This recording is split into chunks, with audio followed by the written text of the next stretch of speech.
వేదం ఏం చెప్పిందో అదే ధర్మం.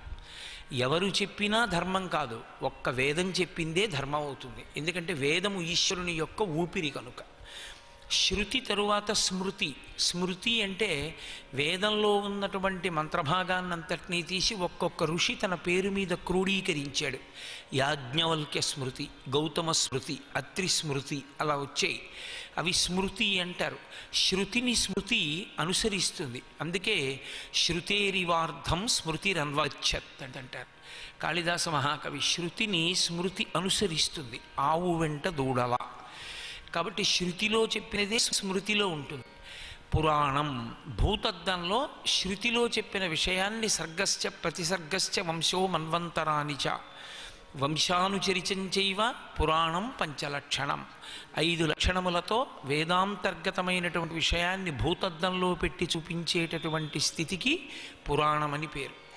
పురాణము తర్వాత వచ్చినది శిష్టాచారం. నాకు వేదం తెలియదండి, స్మృతి తెలియదండి, పురాణము తెలియదండి అన్నవాడు ఆ ఊళ్ళో పెద్దలైన వారు ఎలా ఉన్నారో, వాళ్ళు ఎలా ప్రవర్తిస్తారో ఆ ప్రవర్తనని ఆదర్శంగా తీసుకుని బ్రతకవలసి ఉంటుంది. కాబట్టి శిష్టాచారం ప్రమాణం.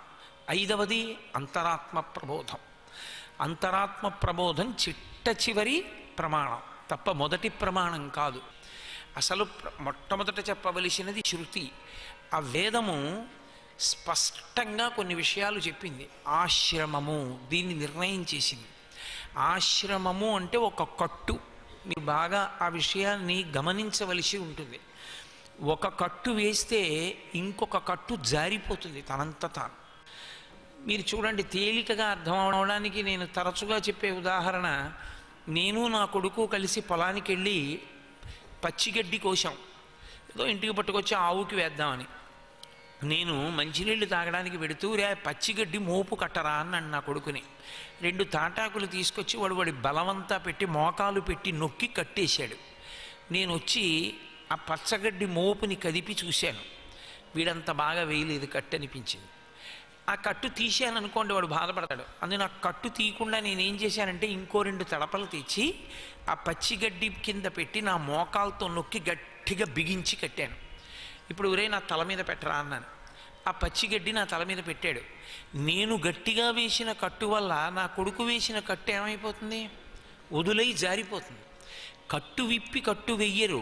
2వ కట్టు యొక్క బిగింపుకి మొదటి కట్టు జారుతుంది. ఆశ్రమము మారుట అంటే మొదటి కట్టు విప్పేశారని కాదు, మొదటి కట్టు అలాగే ఉంటుంది. దాని మీద 2వ కట్టు వేస్తే మొదటి కట్టు జారుతుంది. ఇందులో ఆశ్రమమును విధించింది వేదం. తండ్రి మొదటి ఆచార్యుడు. తండ్రి కొడుక్కి ఉపనయనం చేసేయాలి, చేసేసి సంధ్యావందనాధికారాన్ని కల్పించాలి. దాన్ని బ్రహ్మచర్యము అంటారు. బ్రహ్మచర్యమునందు గురువుగారి దగ్గరికి వెళ్ళి వేదం నేర్చుకుంటాడు.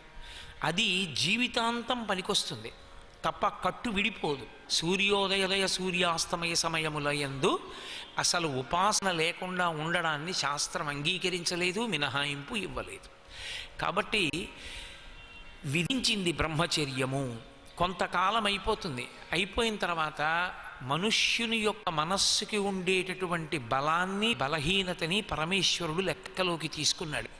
ఆయన పైశాచికవాది కాడు.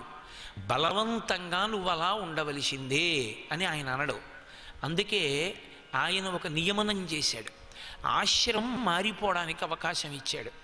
బ్రహ్మచర్యాశ్రమమునందున్నటువంటి వాని యొక్క మనసులో పటమనించిన కామం యొక్క కారణం చేత ఇంద్రియములను నిగ్రహించడం చాలా కష్టమైతే ఆ కామాన్ని ధర్మంతో ముడేస్తారు. అది గృహస్థాశ్రమం. ఎందుచేత అంటే ఇంద్రియాల్ని బలవంతంగా నొక్కి పెట్టకూడదు.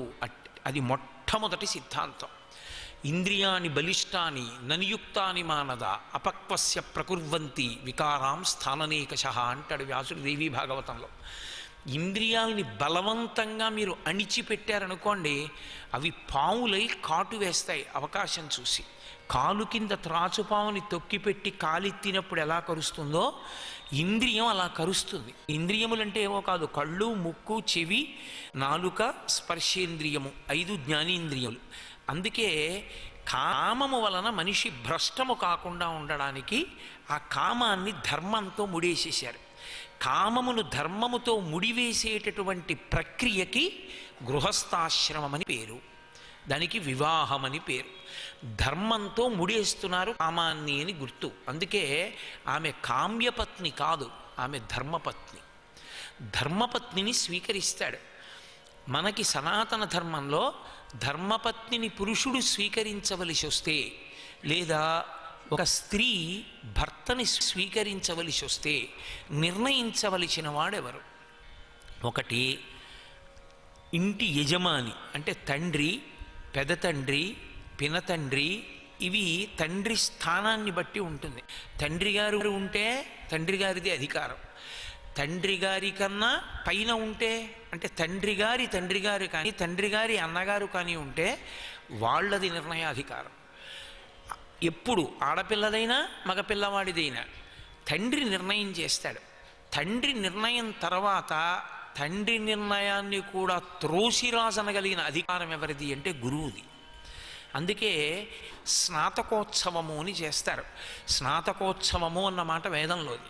స్నాతకోత్సవము అంటే ఇతను ఇందుకు పనికొస్తాడు అని ప్రకటించడం.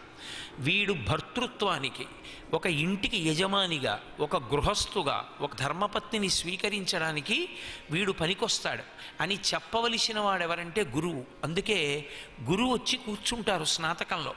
కూర్చుని కొన్ని విషయాలు బోధ చేస్తాడు. శ్రద్ధయా దేయం, అశ్రద్ధయా అదేయం, శ్రియా దేయం, హ్రియా దేయం, భియా దేయం. నువ్వు దానం చేసేటప్పుడు ఇలా చెయ్యాలి అని చెప్తూ ఏ విషయముల యందు పొరపాటు పడకూడదో అవన్నీ చెప్తాడు. చెప్తూ ప్రమదితవ్యం ప్రమదితవ్యం ప్రమదితవ్యం అంటాడు. యజ్ఞాన్న ప్రమదితవ్యం, కుశలాన్న ప్రమదితవ్యం. అంటే వీటి విషయంలో పొరపాటు పడకు సుమా, జాగ్రత్తగా ఎప్పుడూ చూస్తుండాలి సుమా. మాతృదేవో భవ, పితృదేవో భవ, ఆచార్య దేవో భవ. నువ్వు గృహస్థాశ్రమంలోకి వెళ్ళినప్పటికీ తల్లి విషయంలో పరాకు పడకూడదు. తల్లిని గౌరవించాలి, పూజించాలి. ఇవన్నీ గురువుగారు చెప్పి వీడికి ఇవ్వచ్చు పిల్లని అంటారు. అంటే అప్పుడు కన్యాదాత ఆ కన్యని దానం చేస్తాడు. ఇప్పుడు ఆమెని ధర్మపత్నిగా స్వీకరిస్తాడు. ధర్మపత్నిగా స్వీకరించినటువంటి ప్రక్రియకి గృహస్థాశ్రమం అని పేరు. దీనికి దాంపత్యము, దంపతులు అంటారు. అలా కలిసినటువంటి స్త్రీ పురుషుల్ని దంపతులని పిలుస్తారు. ఇందులో ఆశ్చర్యకరమైన విషయం ఏంటంటే, అంతకుముందు తాను ఉన్నాను అనడానికి ఒక గుర్తు ఏమీ పెట్టడు పురుషుడు. నేనున్నాను అని నేను బ్రహ్మచారిగా ఉండగా గుర్తేమీ లేదు. కానీ నేను గృహస్థాశ్రమంలోకి ప్రవేశించగానే నేనున్నాను అని ఒక గుర్తు ఏర్పాటు చేస్తాను నా భార్య మెడలో. దే మాంగళ్యం తంతునానేనా మమ జీవన హేతునా కంటే బధ్నామి సుభగే త్వం జీవ శరదాంశతం. నేనున్నానని గుర్తేమిటో తెలుసా? నీ మెడలో ఉన్నటువంటి మంగళసూత్రం. ఈ కంఠం ఈ క్రింది శరీరానికి వచ్చిన కష్టాన్ని కానీ సుఖాన్ని కానీ ఈ గొట్టం ద్వారా పైకి చెప్తుంది. ఎక్కడ ఈ శరీరానికి కష్టం వచ్చినా ఆ సమస్యని పుచ్చుకొని ఇక్కడ ఉన్నటువంటి బుద్ధి పరిష్కారం చెప్తుంది. అది మళ్ళీ గొట్టం ద్వారా ఆదేశం పెడుతుంది. నేను ఉపన్యాసం చెప్తుంటే ఓ చీమ నా పాదం కుడుతోంది అనుకోండి, పాదం మొరపెట్టుకుంటుంది. ఒక చీమ కరుస్తోంది, బాధగా ఉంది నాకు. అది ఇలా పైనుంచి గొట్టం ద్వారా బుద్ధి కెడుతుంది. వెంటనే బుద్ధి గ్రహించి ఓ ఎడం చెయ్యి ఆ కుడుతున్న ప్రాంతాన్ని నిప్పిని పట్టి గుర్తుపట్టి రుద్దు, ఆ చీమ మరణిస్తుందని చెప్తుంది. నిశ్శబ్దంగా నేను చెయ్యి పెట్టి ఇలా అంట, ఆ చీమ చనిపోతుంది. అంటే ఎంత చిన్న సమస్య అయినా సరే ఈ మిగిలినటువంటి శరీరానికి సంబంధించిన వాటికి అన్నిటికీ కూడా మార్గనిర్దేశకత్వం ఇది చేస్తుంది. దీని సమస్యల్ని నేను పట్టించుకోనని దందో, ఇది చెప్పిన దాన్ని కాదు అని కింద దందో.